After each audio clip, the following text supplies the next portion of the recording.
Ben Aman a Tybon yn disgwyl y tafliad hir, a mae'r peniad mlaen ar peniad gan Aman yn y diwedd i ddwylo diogel Persbeck. Y munud ola'r hanner, cic rydd i Pen-y-bont, safle a ddawel, mewn mae'n dod, peniad mewn! O, ddim beniad da gan Chris Venables, ond Zach Jones yn effro yn y gôl.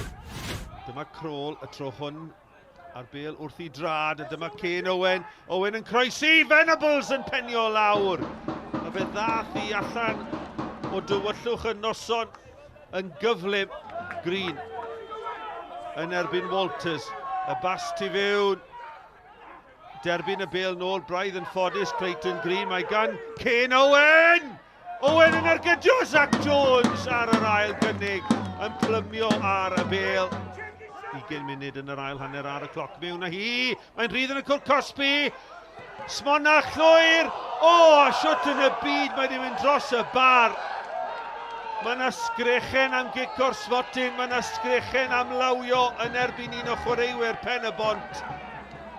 Wel, y bêl fel pinball yn y cwrt bach, a siwt yn y byd nath i godi dros y bar, dwi ddim yn gwybod. Jenkins yn taro'r bêl yn hir, cyfle fan hyn i Aman efallai. Tri o chwaraewyr, Hwlffordd o'i gwmpas i Aman! O, arbediad arbennig gan Persbeck yn y gôl i Pen-y-bont. Oedd hi'n ergyd dda o ymyl y cwrt Cosby. Oedd hi fel petai ddi'n hedfan i gornel eisiau rhwyd.